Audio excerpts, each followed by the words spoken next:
అనుదిన వాక్య ధ్యానాలను వీక్షిస్తున్న ప్రియాతి ప్రియమైన సంఘ సభ్యులకు మరియు దేశ విదేశాల్లో ఈ కార్యక్రమాన్ని వీక్షిస్తున్న ప్రియమైన ప్రేక్షకులందరికీ మన ప్రభువైన యేసుక్రీస్తు శక్తిగల నామమున మా హృదయపూర్వక స్వాగతం.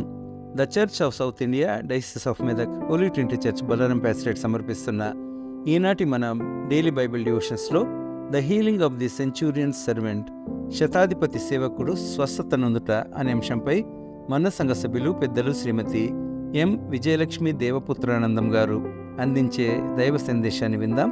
సందేశానికి అనుగుణంగా ఈ గీతాన్ని ముందుగా విందాం.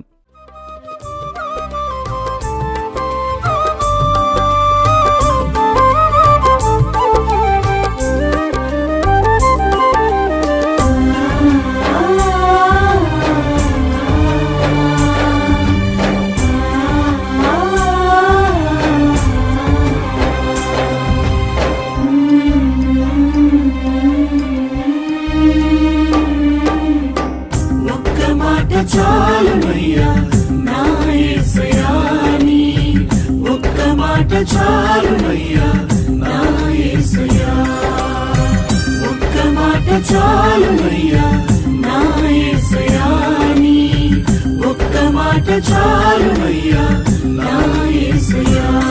నీ మాటకెంతో శక్తి ఉన్నయ్యా,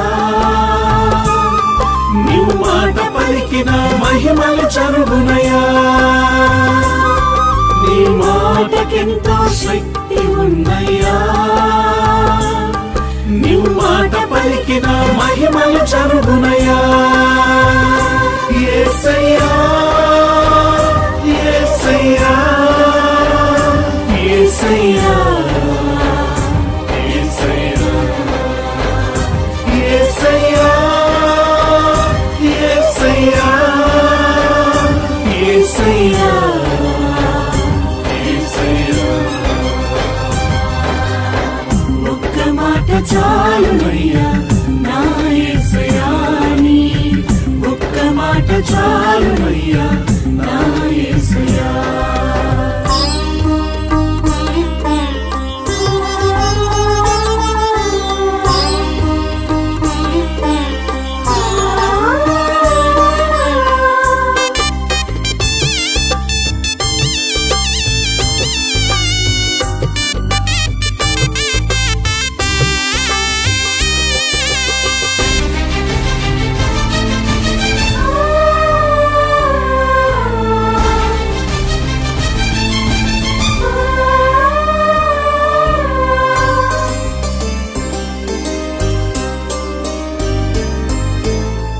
ఒక్క మాటతో లాజరును లేపావు, ఒక్క మాటతో దాసుని స్వస్థపరిచావు.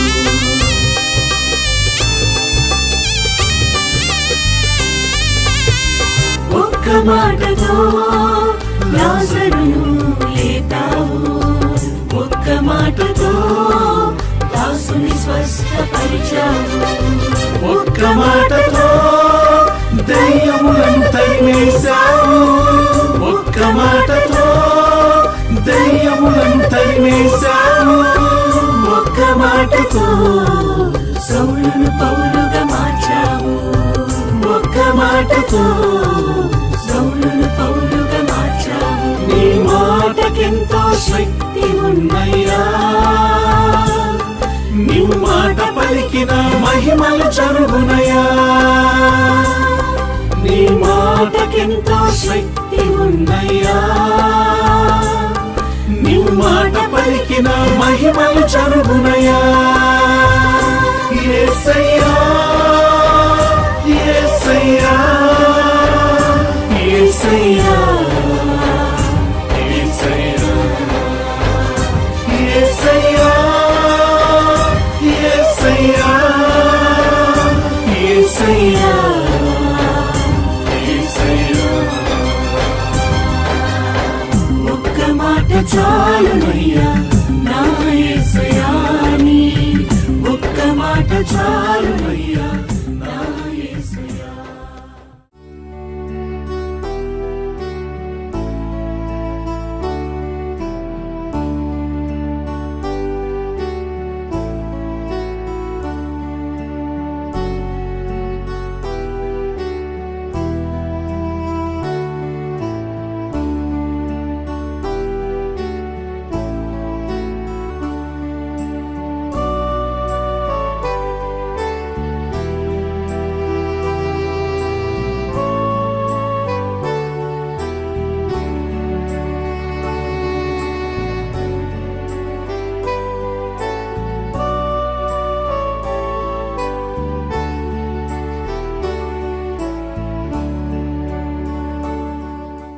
చిన్న ప్రార్థన చేసుకుందాం.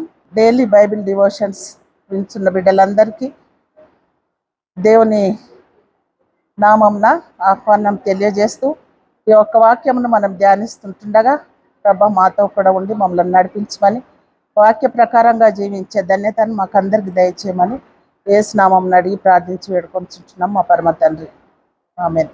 శతాధిపతి సేవకుడిని స్వస్థపడు. ఈ సంఘటనలో కేంద్ర బిందువు అయినటువంటి అతడు శతాధిపతి. ఇతడు రోమీయుడు, శతాధిపతిగా అధికారం కలిగినటువంటి వ్యక్తి. శతాధిపతులకు అధికారాలు ఏ విధంగా ఉండేటువంటి అంటే సాధారణమైన వ్యక్తి కాదు అతడు. మరి రోమా సైన్యంలో అతడు వెన్నెముక లాంటి వాడు. నూతన బంధన గ్రంథంలో చూసినట్టయితే మనము లూకా సువార్త, అపోస్తుల కార్యంలో వారి గురించి చాలా మంచిగా వ్రాయబడినట్టుగా చూస్తుంటున్నాం. రోమా శతాధిపతులు నమ్మకస్తులు, దేశం కొరకు ప్రాణాలను కూడా మరి సమర్పించడానికి వారు వెనకాడని వ్యక్తులు. మరి శతాధిపతిని ఇక్కడ మనము వారి యొక్క అధికారాలు చూస్తున్నాం కదా. రోమా చట్ట పరిధిలో సేవకుడు మరి కేవలము సేవకుడిని ఒక బానిసగా వారు భావించేటువంటి వారు. అయితే ఆ యొక్క సేవకుడు ఎలా ట్రీట్ చేసేటువంటి వాడు అంటే వారిని ఒక జీవించుతున్న వ్యక్తిగా సేవకులను ట్రీట్ చేసేటువంటి వారు. తర్వాత వారికి ఉన్నటువంటి హక్కులు వారి ఎడల ఎంతో అంటే హెచ్చైనటువంటి ఆధిపత్యం కలిగినటువంటి వారు, అధికారాలు ఎక్కువగా ఉన్నటువంటి వారు.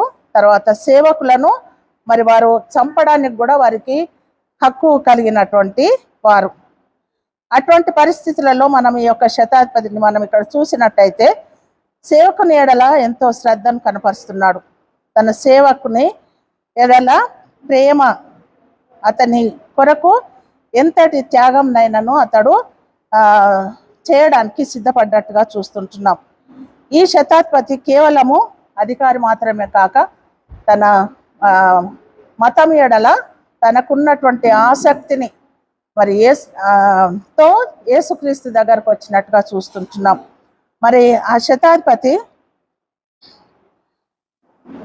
సమాజంలో ఎంతో సేవ చేసినట్టుగా కనబడుతుంది, యూదులతో స్నేహం చేసినట్టుగా కనబడుతూ ఉంటున్నది. మరి ఆ శతాధిపతి యూదుల స్నేహంతో మరి దేవుని వద్దకు రాలేక, అంటే నేను శతాధిపతిని అయినప్పటికీ నేను మరి అతని ఇంటిలోనికి ప్రవేశించటకు నాకు అర్హత లేదు, అంత గొప్ప వ్యక్తిని, మరి నేను ఎంతో అధికారం కలిగినటువంటి వ్యక్తిని అయినప్పటికీ నేను దేవుని ఇంటిలోనికి ప్రవేశింపలేను అనేటువంటి భావంతో తన స్నేహితులతో యేసుక్రీస్తు దగ్గరికి మరి తన సేవకుని గురించి మరి వర్తమానం పంపినట్టుగా చూస్తుంటున్నాం. నా సేవకుడు మరి అస్వస్థతతో ఉన్నాడు, అతన్ని స్వస్థపరచాలి, మరి మీరు మాట మాత్రం సెలవివ్వండి, మరి నా యొక్క స్నేహితుడు మా సేవకుడు బాగుపడతాడని మరి యూదులతో మరి వర్తమానం పంపినట్టుగా చూస్తుంటున్నాం. చివరికి మరి తనే యేసుక్రీస్తు దగ్గరకు వచ్చి మరి బ్రతిమలాడుతున్నాడు, ప్రాధేయపడుతున్నాడు, మరి నా సేవకుడిని బాగుపరచండి, మాట మాత్రం సెలవివ్వండి, నా సేవకుడు బాగుపడతాడు, నా ఇంటికి రావాల్సిన అవసరం లేదు అని గోజాడుచుంటున్నాడు. మరి యేసుక్రీస్తు ప్రభుల వారు అతనిలో ఉన్నటువంటి మరి ఆ యొక్క సేవకుని ఎడల ఉన్నటువంటి శ్రద్ధ, ప్రేమ, తర్వాత విశ్వాసంను అతడు ఎంతో మెచ్చుకొని మరి ఇశ్రాయేలీల వారిలోనైనాను ఇంతటి గొప్ప విశ్వాసాన్ని నేను చూడలేదు అని శతాధిపతిని ప్రశంసించినట్టుగా చూస్తుంటున్నాం. మరి ఇక్కడ మనము ఈ సంఘటన గురించి మనము మన నిజ జీవితాలలో మనము కోరుకోవాల్సింది ఏంటంటే మరి యేసుక్రీస్తు ప్రభుల వారు మరి నిన్ను వల్ల నీ పొరుగు వారిని ప్రేమించాలని కోరుకున్నట్టుగా, మరి ప్రేమ ఇతరుల ఎడల ప్రేమ కనపరచాలని కోరుకున్నట్టుగా మరి మనం కూడా శతాధిపతికి ఉన్నటువంటి ఆ యొక్క శ్రద్ధ మరి అది మరి మన పొరుగు వారి ఎడల మన సేవకులు ఎట్లా చూపించాలని యేసుక్రీస్తు మరి ఈ యొక్క సంఘటన ద్వారా హెచ్చరింపబడుతూ ఉంటున్నాం. మరి ఇక్కడ మనం చూసినట్టయితే మరి మన యొక్క సేవకులను, మన క్రింద పనిచేసేటువంటి వారిని మనం ఏ విధంగా ట్రీట్ చేస్తుంటున్నాం? మన ఇంట్లో పనిచేసేవారు కానీ, డ్రైవర్స్ కానీ, ఇంకా వేరే విధంగా మరి ఎన్నో రకాలుగా మనకు ఎన్నో సహాయాలు చేసేటువంటి వారు ఉంటున్నారు. మరి వారి ఎడ్ల మన యొక్క ట్రీట్మెంట్ ఏ విధంగా ఉంటున్నది? మరి శతాధిపతి లాగా మరి అతడు మరి అతనికి ఉన్నటువంటి అధికారాలను అధిగమించి మరి సేవకుల ఎడ్ల ఎలాంటి అధికారాలు ఉన్నాయో మరి వాటన్నిటిని విస్మరించి తన యొక్క సేవకుని అతడు స్వస్థపరచుకున్నట్టుగా చూస్తుంటున్నాం. మనం కూడా మన యొక్క సేవకుల ఎడ్ల అటువంటి శ్రద్ధ కలిగి ఉండాలని మరి దేవుణ్ణి మనము ఎప్పుడు కూడా మరి ప్రార్థించినప్పుడు మరి విశ్వాసంతో ప్రార్థించాలని ఈ యొక్క సంఘటన ద్వారా మనకు తెలియజేయబడుతుంది. మరి శతాధిపతి వలె మనం కూడా అటువలే మరి మన సేవకుల ఎడ్ల మనం కూడా మరి మన యొక్క ట్రీట్మెంట్ కూడా ఆ విధంగా ఉండాలని కోరుకుంటూ ఈ యొక్క అవకాశం ఇచ్చినటువంటి పెద్దలకు కృతజ్ఞతలు తెలియజేస్తూ ముగిస్తుంటున్నాను.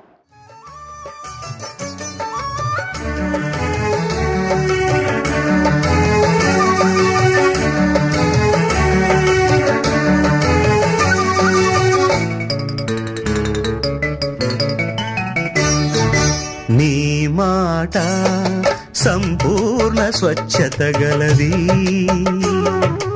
అది నీ సేవకునికి ప్రియమైనది. నీ బాట సంపూర్ణ స్వస్థత గలది, అది నీ ప్రియునికి ప్రాణమైనది. నోరారని మాటను పలుకని యేసయ్య, మనసారని బాటను నడవని మెస్సియ. నీ మాట సంపూర్ణ స్వచ్ఛత గలది, అది నీ సేవకునికి ప్రియమైనది. నీ బాట సంపూర్ణ స్వస్థత గలది.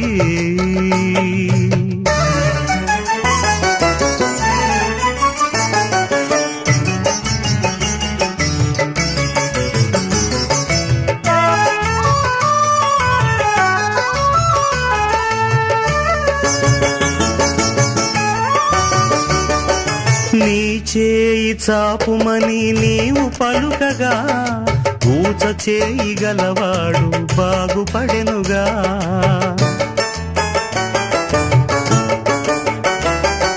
నీ చేయి చాపుమని నీవు పలుకగా, ఊచ చేయి గలవాడు బాగుపడెనుగా. నీ పరుపును ఎత్తుకొని నీవు నడుమనగా, బలహీనుడు బలమొంది లేచి నడిచెగా. నీ మాట సంపూర్ణ స్వచ్ఛత గలది, అది నీ సేవకునికి ప్రియమైనది. నీ బాట